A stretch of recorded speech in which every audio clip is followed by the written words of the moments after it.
Bonjour Monsieur Jadot, merci de nous avoir invités au Sénat et bienvenue sur Impact. Alors, on sait que vous êtes un homme très occupé, donc on va rentrer directement dans le vif du sujet. On va un petit peu commencer par parler de vous. Vous avez travaillé comme directeur de campagne pour Greenpeace France de 2002 à 2008, c'est bien ça? Absolument, ouais. Diriger les campagnes de Greenpeace en France, ouais. Est-ce que vous pouvez nous parler un tout petit peu de cette période de travail, s'il te plaît? Écoutez, c'est une période formidable. Moi, j'avais toujours rêvé, dès que j'étais gamin, des actions de Greenpeace, notamment dans les années 70, c'était la défense des baleines. Il vous a pas échappé, il y a eu l'enjeu autour de la libération de Paul Watson, mais aussi un combattant de la protection des baleines. Et puis évidemment, Greenpeace sont des actions fortes pour la protection des forêts, pour la protection du climat, contre les OGM, contre le nucléaire. Donc c'était un moment très fort, oui, de mon engagement. Ok.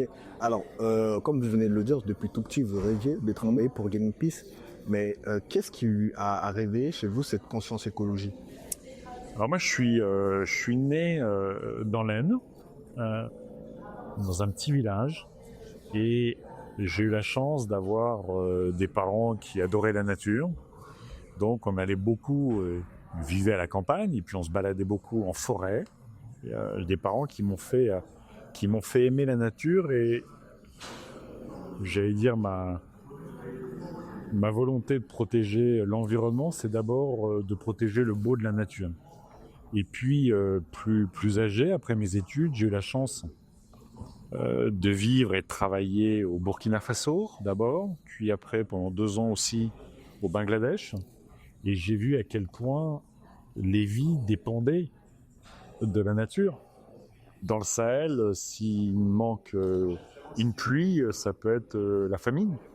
Au Bangladesh, s'il y a trop de pluie, ça peut être des inondations et des catastrophes. Donc on voit à quel point la question de l'environnement est liée à la question de nos conditions de vie, et à quel point, au fait, défendre l'écologie, c'est d'abord défendre une conception de la vie, une conception du vivre ensemble. Et puis, moi, il y a un bouquin qui m'a beaucoup marqué et que je vous recommande de lire, c'est Les Racines du ciel de Romain Gary, qui est un formidable roman qui raconte l'histoire d'une personne qui a survécu au camp de la mort sous les nazis et au camp de concentration, et qui part en Afrique défendre les éléphants. Et en fait, il fait ce lien entre défendre les éléphants, qui sont d'une certaine façon des animaux très inadaptés à nos civilisations, parce qu'ils prennent de la place et parce que ils sont plus grands, plus forts que nous. Et au fond, pour lui, la défense des éléphants en Afrique, c'est d'abord défendre la différence dans la société. Et je trouve que c'est aussi une belle conception d'écologie. Le combat écologique rejoint un petit peu le combat social. Le combat écologique est complètement social, il est complètement démocratique. Donc il n'y a pas de justice écologique sans justice sociale, il n'y a pas de justice climatique sans défense de la démocratie et des droits humains. Tout ça, c'est le même combat. Justement, en parlant de ça, vous avez vu qu'il y a eu un ouragan à Mayotte très récemment.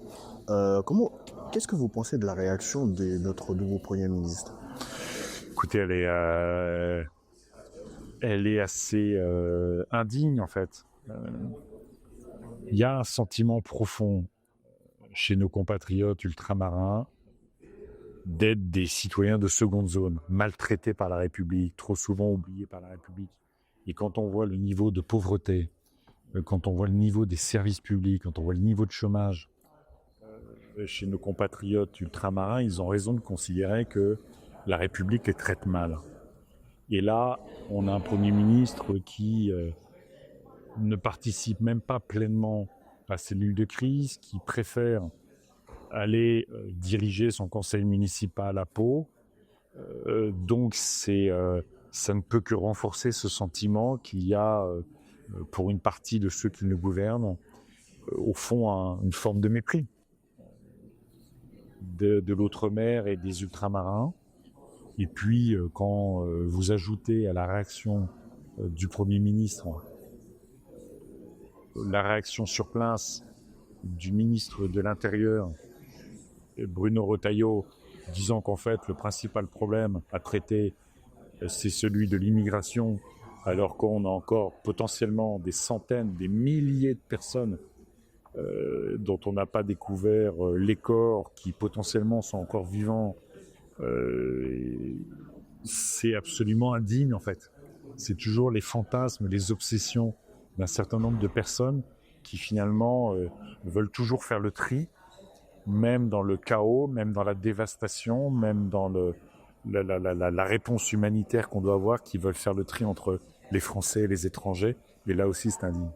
Alors justement, comme on l'a vu, souvent, les catastrophes climatiques touchent généralement les populations qui polluent le moins.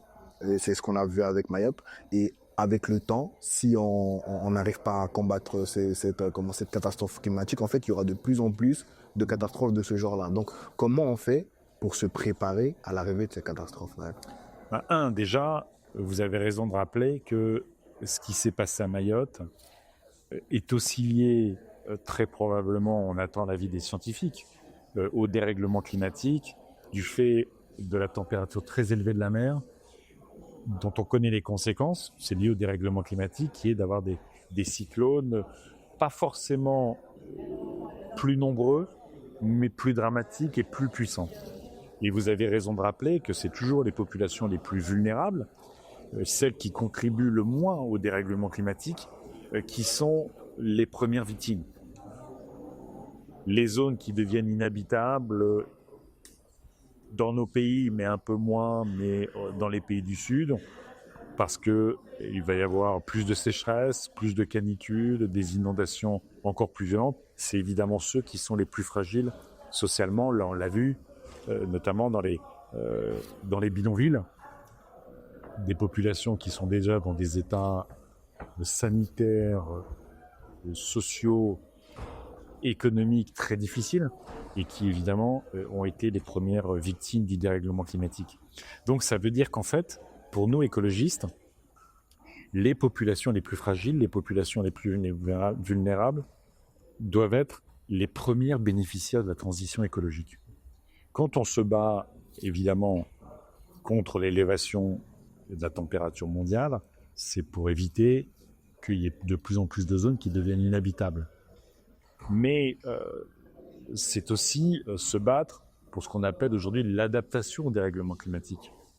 Vous avez dans notre pays, en France, 12 millions de personnes qui ont froid l'hiver parce qu'ils ne parviennent pas à se chauffer, ou sont dans des bouilloires l'été parce que leurs logements ne sont pas isolés. Donc se battre pour un habitat digne. Alors là, on est encore mais loin des bidonvilles de Mayotte, évidemment. Mais se battre pour un habitat digne, c'est évidemment déjà protéger les personnes des effets du dérèglement climatique, mais c'est aussi protéger leur pouvoir d'achat. Parce que quand vous avez une passoire thermique, ça veut dire que quand vous chauffez, ça vous coûte très cher.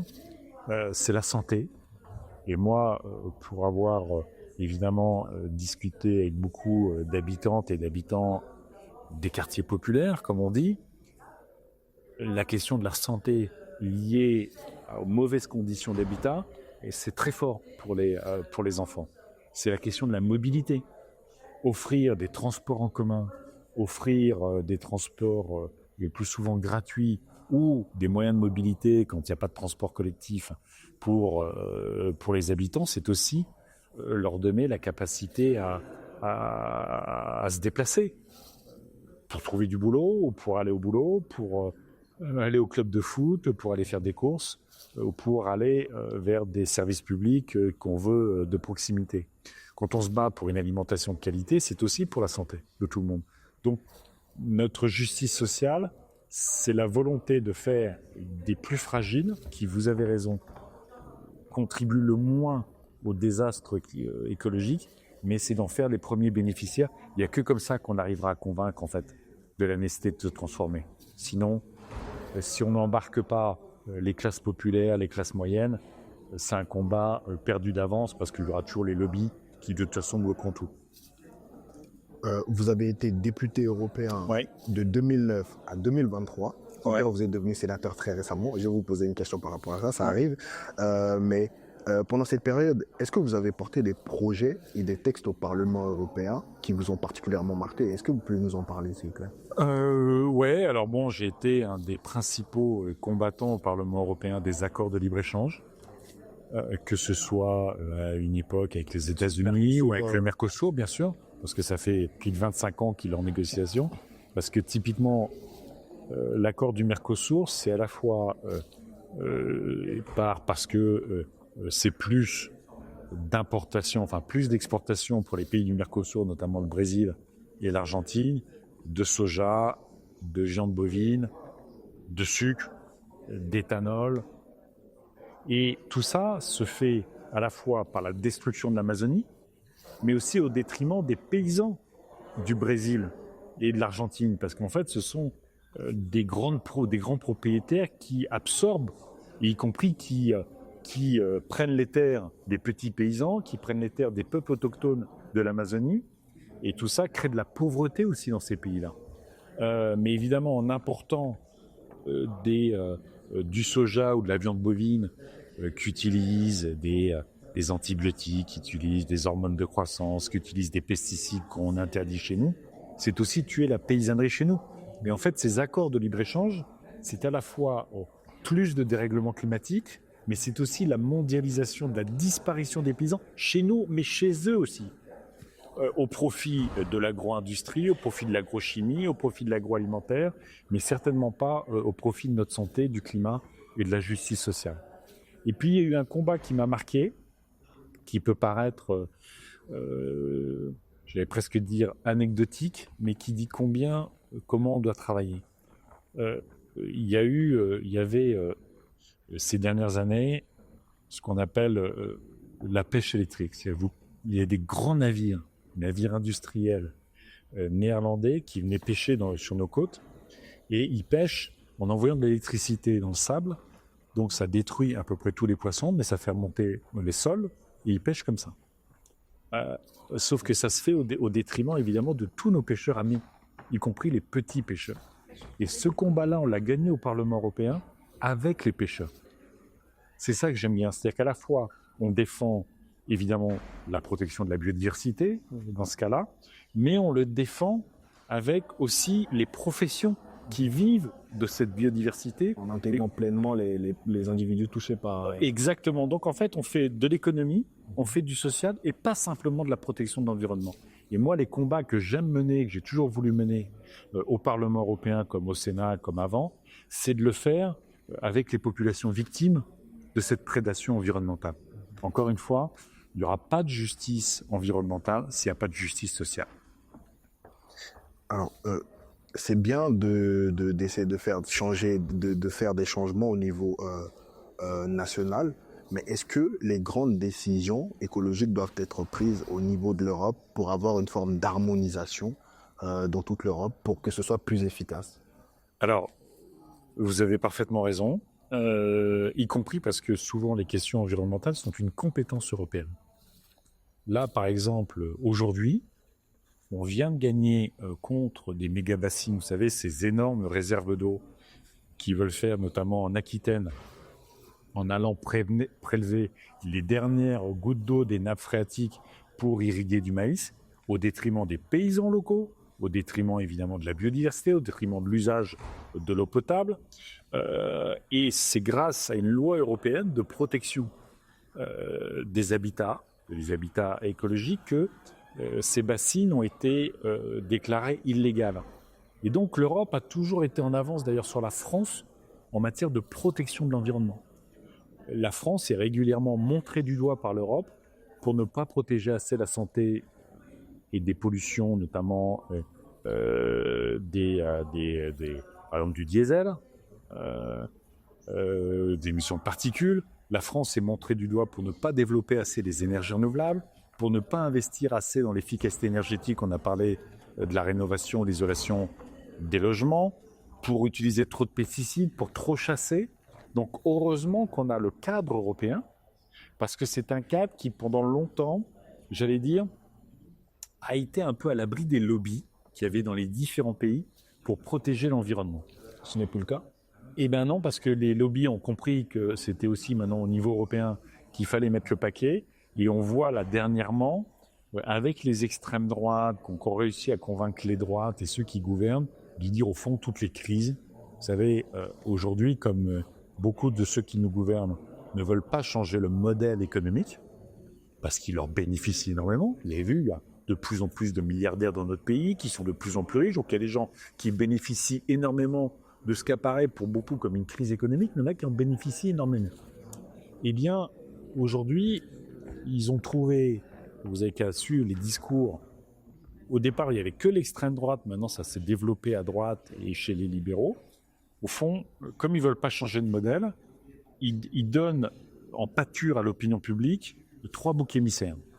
Toujours les étrangers, les immigrés, les migrants, les réfugiés. Selon les périodes, ça va être les Noirs, les Arabes, les Juifs, les musulmans.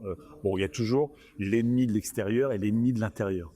Donc en fait, il y a un problème à Mayotte, c'est la faute des migrants.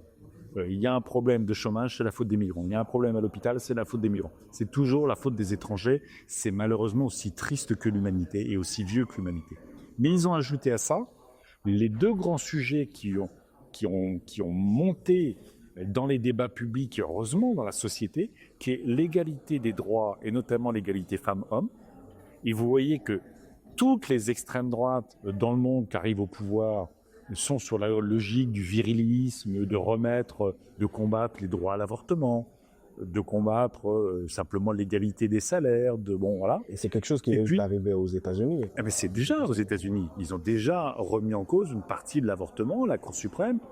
Donc, ils sont sur ces logiques-là. Et donc, c'est maintenant les 3 ennemis, c'est l'étranger, de manière essentialisée. Donc, toujours, ça encore une fois, c'est malheureusement aussi vieux que l'humanité. Mais ils ont ajouté celles et ceux qui luttent pour les droits, notamment les femmes, et les écologistes. Parce qu'en fait, l'écologie nous oblige à changer notre modèle pour se projeter différemment dans le futur. Et comme le truc des extrêmes droites, c'est pas le futur, c'est de regarder derrière en disant, regardez, on était tellement mieux entre nous quand on était entre blancs, entre catholiques, et que les femmes étaient à la cuisine et les homosexuels à la cave, que au fond, tous ces sujets nouveaux, ils sont dans le déni. Et donc, on est malheureusement dans un agenda aujourd'hui, alors que la crise climatique est encore plus violente, nous percute, on le voit à Mayotte, on l'a vu en Espagne, et bien en fait, on se met dans une forme de déni en disant, en fait, on fait comme si ça n'existait pas, ou alors on fantasme une solution technologique qui arrivera, on ne sait pas quand, mais qui résoudra tout. Mais après, on a l'impression que c'est quelque chose qui est en train de gagner en vitesse avec le temps, surtout sur les réseaux sociaux comme X par exemple, où la désinformation atteint un niveau jamais vu. Donc, vous avez raison. Par exemple, vous qui avez travaillé sur ces sujets-là, comment vous pensez qu'on pourrait sensibiliser les gens plus efficacement? C'est un peu comme ce que vous faites. Je fais pas simplement ça pour vous flatter. En fait, c'est d'accès. Ouais. Mais c'est vrai que en fait, il y a une forme de dérive trumpiste autour de la vérité. La vérité est devenue une opinion comme une autre. Vous voyez, vous faites un débat des fois, alors je caricature un peu, mais il y a quelqu'un qui va dire, vous allez dire, écoutez, le tapis là il est rouge. Et l'autre il va dire, non, le tapis il est bleu en fait. Et mon opinion est aussi forte que la vôtre. Et donc on a eu ça, moi j'ai vu ça en France, notamment sur le débat sur l'immigration. Vous avez eu pour la première fois dans notre pays un gouvernement et un président de la République qui ont raconté absolument n'importe quoi sur l'immigration. Ils ont dit, on ne contrôle rien, ce qui est faux. Je veux dire, l'immigration est stabilisée dans notre pays. Ils ont dit, garantir l'aide médicale d'État, c'est faire un appel d'air et tous les gens viennent en France parce qu'il y a l'aide médicale d'État. Ils ont dit régulariser les travailleurs sans papier. Là aussi, ce serait faire... Tout ça, ce que je veux dire, c'est que... Et vous le voyez, la même chose sur le climat, vous voyez la même chose sur la santé, vous voyez la même chose sur les pesticides. Au fond, il y a à travers les réseaux sociaux, mais à travers des responsables politiques, une amplification qui est une dérive extrêmement grave, qui est liée au fait que une partie du débat ne se fait plus sur des vérités reconnues, fondées sur la science. Et ça, c'est extrêmement dangereux parce que vous avez beaucoup de gens qui ne prennent pas le temps de vous écouter, qui au fond disent TikTok m'a dit, donc si TikTok m'a dit, ça va. Non mais c'est un vrai, alors ça passe par plusieurs choses, hein. Ça va être un travail de fond, ça passe par l'éducation. Et d'ailleurs c'est marrant parce qu'il y a un pays comme la Finlande, qui est aujourd'hui considéré comme un pays qui a vraiment réformé son école de manière extrêmement positive.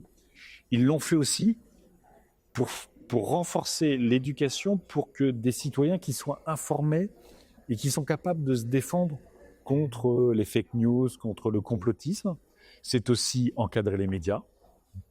Quand vous laissez un groupe Bolloré comme ça, toute la place que ça occupe et comment ça dissémine dans la société, raconter à peu près tout et n'importe quoi. Mais après, ça, c'est fait au nom de la liberté d'expression aussi. Oui, mais vous voyez, mais vous avez raison. Il n'y a pas simplement la vérité qui est en cause, c'est le concept de liberté. Dans une démocratie, la liberté, elle est construite pour que je puisse m'épanouir, m'émanciper dans un cadre collectif. C'est-à-dire que, au fond, les libertés publiques comme les libertés individuelles soient construites pour avoir une société harmonieuse.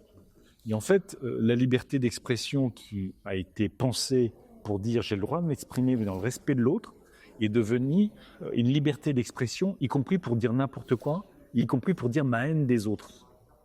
En fait, longtemps, la liberté, c'était pour vivre en harmonie avec mon voisin. Et maintenant, la liberté, c'est pour dire à mon voisin, je t'emmerde, en fait. Pour pouvoir le dire à mon voisin, je t'emmerde et je te déteste et je veux pas te voir.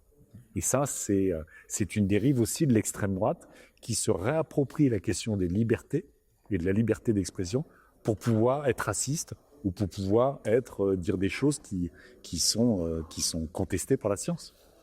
Alors, Monsieur Jadot, vous êtes sénateur. Pour tous les jeunes qui nous regardent et qui ne savent pas, Ça s'en jette, hein, quand même. ouais, c'est pas mal. Pour qui ne savent pas quel rôle joue un sénateur, est-ce que vous pouvez nous expliquer un petit peu le travail d'un sénateur? Qu'est-ce qu'il fait? Qu'est-ce qu'un sénateur et qu'est-ce qu'il fait? Un sénateur, c'est un parlementaire, et un parlementaire, en démocratie, fait la loi. Donc, nous, on travaille ici, alors on est dans l'opposition, vous savez qu'il y a une majorité de droite au Sénat, donc on est dans l'opposition, mais on va travailler sur une loi pour répondre aux difficultés des agriculteurs. On va travailler sur une loi sur le logement, on va travailler sur une loi sur l'immigration. On va évidemment, et c'est le gros sujet du moment, faire un budget pour le pays. Et un budget, c'est un choix politique. Vous avez la droite qui dit faut continuer à baisser les impôts des riches, et donc, comme on n'a plus d'argent, faut baisser le niveau de service public. Bon, c'est ça, c'est le principe.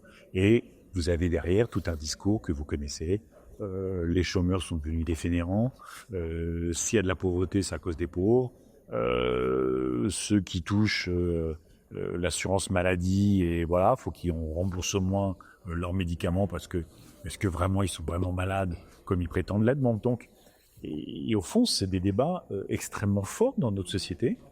Et nous, on est là, au contraire, pour dire, écoutez, quand les 500 plus grosses fortunes de notre pays augmentent leur patrimoine, leur richesse de 100 milliards par an, eh ben, ils peuvent contribuer fortement pour qu'on ait des enseignants devant les enfants, qu'on ait des infirmières, des médecins à l'hôpital ou dans les zones rurales, qu'on ait de la police de proximité pour la sécurité, qu'on ait des magistrats pour que la justice fonctionne bien, vous voyez, et puis qu'on investisse, enfin, comme je l'ai dit tout à l'heure, dans le climat, dans la biodiversité, parce que ça, nos conditions de vie en dépendent. Alors, est-ce que les politiques écologiques du pays sont à la hauteur de comment ça s'appelle, du combat à mener? Parce que l'objectif, c'était avec l'accord de Paris en 2015, c'était les 1,5 degrés en plus. Est-ce que toutes les décisions qui ont été prises depuis 2015 sont à la hauteur de ces objectifs-là? Non, malheureusement, c'est vrai que ça dépend de l'action collective internationale. Mais cette année, qui va être l'année la plus chaude jamais enregistrée, ça va être une année plus chaude de 1,5 degré.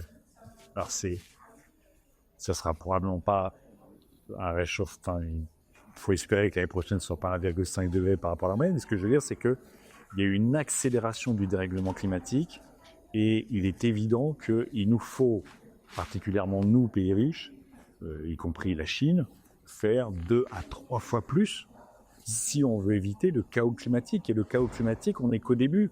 On n'est pas... avant, il n'y avait pas de réchauffement climatique, et maintenant, il y a le réchauffement climatique. Et ce qu'on voit, ça va être comme ça avec le dérèglement climatique. Non, on n'est qu'au début du chaos. Moins on va... si on ne va pas plus vite pour développer des énergies renouvelables plutôt que le pétrole et le gaz, pour faire des économies d'énergie, et je l'ai dit, c'est bon pour le pouvoir d'achat, c'est bon pour la santé, c'est bon pour l'économie. Ça nous permet de ne pas dépendre de Poutine ou des monarchies du Golfe ou des gaz de schiste américains.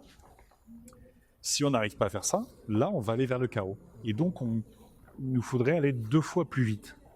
Et pour qu'on réussisse, je l'ai dit, pour arriver à convaincre la société d'aller 2 fois plus vite, parce que ça demande des changements. Personne ne dit que ça ne demande pas de changements. Ça demande des changements qui peuvent être difficiles. Mais pour ça, il faut que ceux qui sont les moins responsables de ces pollutions et de ce dérèglement climatique soient les premiers bénéficiaires, soient les vainqueurs de cette transition. Parce que là, si on arrive à faire cet accompagnement social, et ben à ce moment-là, je pense qu'on aura conquis une bonne partie de l'opinion publique. Alors, au vu de la situation politique actuelle du pays, est-ce que vous pensez que l'écologie fait encore partie des préoccupations du gouvernement? Alors, le gouvernement, non, ça c'est clair. À chaque fois qu'ils viennent... Depuis 5 ans. Alors, on ne peut pas dire qu'on n'ait rien fait. Il ne faut pas non plus exagérer. Il n'y a pas eu rien. Mais, comme on vient de le dire avant, on n'a pas été à la hauteur de ce qu'on doit faire. C'est-à-dire qu'on fait à peu près 2 fois moins que ce qu'il faudrait faire. Donc, ça ne veut pas dire qu'on n'a rien fait, mais on n'est pas à la hauteur de ce qu'il faudrait faire. Et malheureusement, on le voit, que ce gouvernement, depuis 7 ans, il est sous pression des lobbies. On le voit sur l'agriculture. Les paysans bio sont en difficulté, mais ce gouvernement continue à vouloir revenir sur les suppressions de pesticides, alors qu'on voit les dégâts sur la santé ou sur la biodiversité et sur la disparition des paysans qui sont les premières victimes des pesticides. On le voit sur les énergies renouvelables, on le voit sur à peu près tous les sujets qui touchent à l'environnement. Malheureusement, ce gouvernement est plus à l'écoute des lobbies que des scientifiques et des écologistes. Alors, c'est une question que je me posais avec mon équipe en préparant les questions pour vous, mais on s'est rendu compte que les questions écologiques sont principalement portées par la haine gauche. Pourquoi, selon vous, les autres partis, que ce soit le centre ou la droite ou l'extrême droite, ne s'intéressent pas à ces questions-là? Alors, historiquement, ils ont pu le faire, notamment sur, au fond, il y a dans l'écologie une partie conservatrice, au sens où on veut conserver aussi la nature. Vous voyez, on ne veut pas tout détruire. Et donc, pendant toute une époque, la droite pouvait être aussi sensible à la protection de la nature. Même s'ils n'ont jamais été pour la transition énergétique, sur la sortie des pesticides dans l'agriculture et tout ça. Bon. Mais fondamentalement, l'écologie, je l'ai dit, est un programme aussi de justice sociale. C'est de sortir du productivisme, qui a pu aussi être à gauche. La gauche, historiquement, elle veut mieux redistribuer les richesses que la droite. Mais historiquement, la gauche n'a jamais eu de problème avec le productivisme. Et on va produire toujours plus, mais en disant on va toujours produire plus, sans s'occuper de l'impact sur l'environnement ou la santé, mais on va redistribuer plus pour les classes populaires et les classes moyennes. Nous, ce qu'on dit, c'est qu'il faut redistribuer, mais il faut redistribuer une richesse qu'on va créer différemment, en ayant moins d'impact sur l'environnement et sur la santé. Et potentiellement, produire des richesses, quand on fait de l'énergie photovoltaïque, quand on fait de l'éolien, quand on rénove les logements, tout ça, encore une fois, est produit, construit de la redistribution et de fait remet en cause le libéralisme. Je veux dire, la droite est quand même aujourd'hui profondément libérale et ce libéralisme c'est quand même favoriser en permanence le consumérisme plutôt que la redistribution. En fait, c'est toujours plonger les gens dans l'idée que leur malaise, leur mal-être va être satisfait par plus de consommation plutôt que par plus de solidarité, plus de confort et plus de vie sociale. Et ça, en ça, l'écologie est de gauche. Justement, en parlant de libéralisme, est-ce que le vrai obstacle pour une politique écologique efficace ne serait pas finalement le capitalisme et le libéralisme? En fait, c'est cette croissance infinie que pense le capitalisme. Si, bien sûr, c'est un obstacle. Après, il ne faut pas oublier que quand c'était l'URSS, c'était pas plus écolo. Ce que je veux dire, c'est que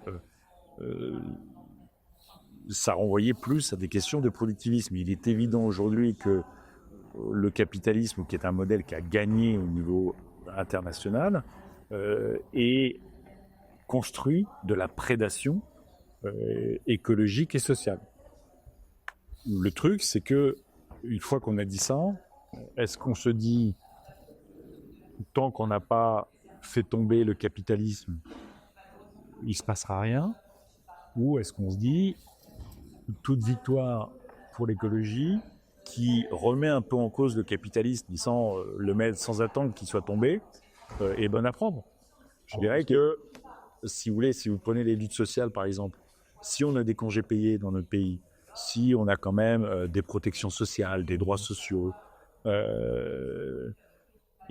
ces droits ont été acquis dans des systèmes capitalistes.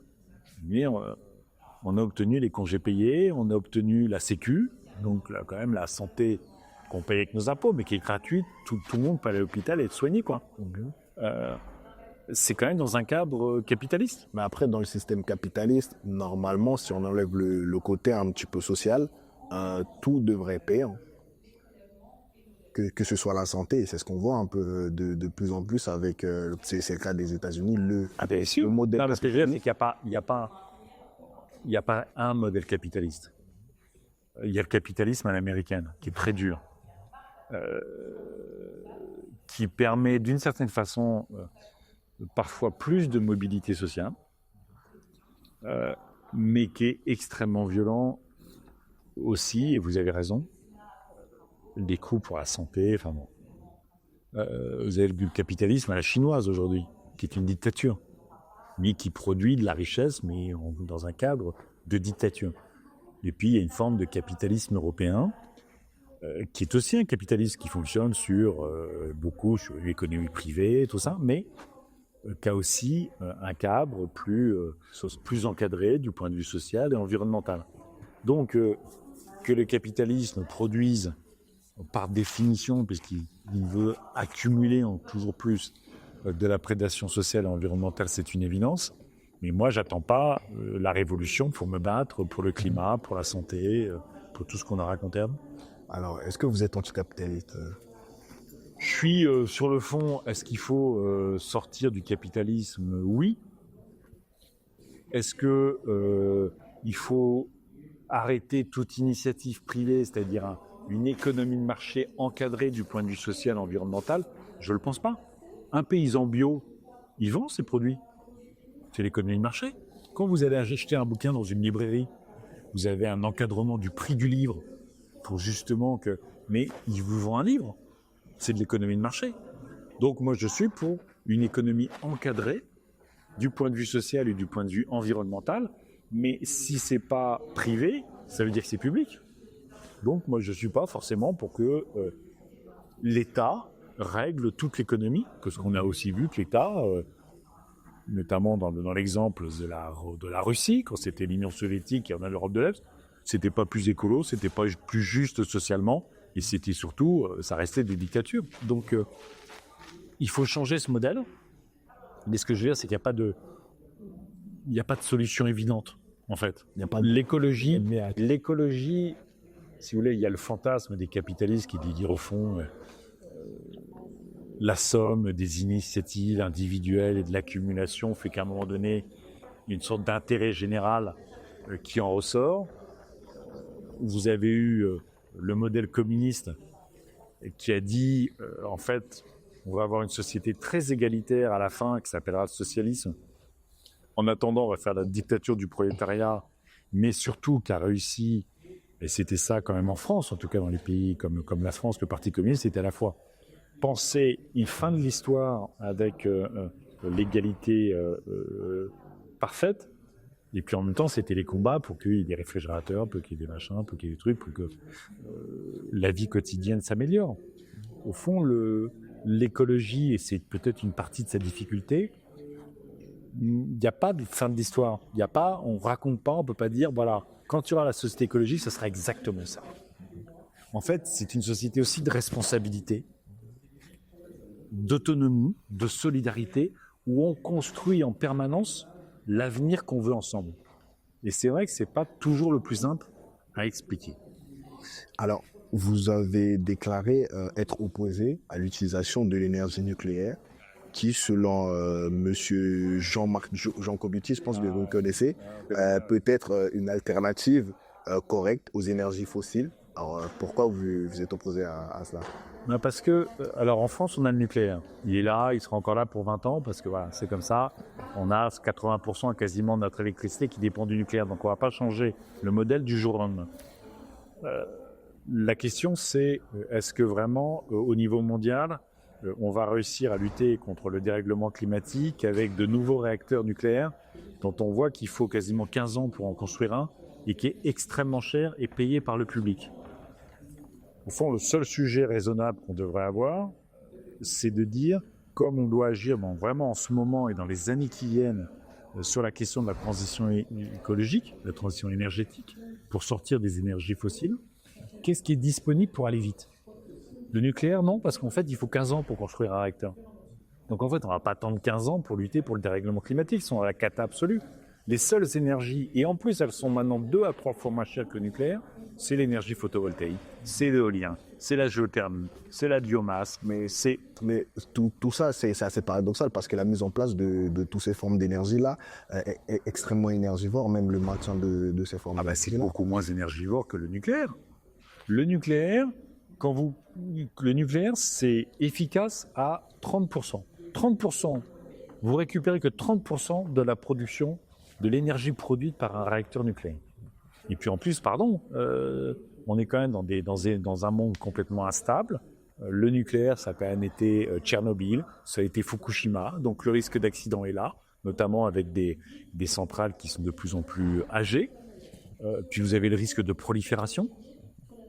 Est-ce qu'on a envie d'une bombe sale? Est-ce qu'on a envie qu'il y ait de plus en plus de pays qui se dotent de l'arme nucléaire?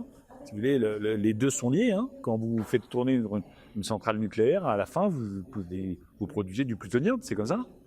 Donc, si on veut, encore une fois, avoir des vraies énergies de paix qui sont peu risquées et surtout qu'on peut installer, déployer aujourd'hui rapidement pour lutter contre le dérèglement climatique, c'est pas le nucléaire, ça s'appelle les énergies renouvelables.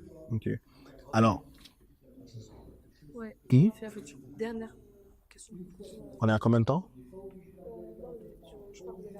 Ouais, il faut que j'ai un... Ok, je pense qu'on va vous poser une dernière question et ce sera bon. Alors, on arrive à la terme de notre interview. Une dernière petite question.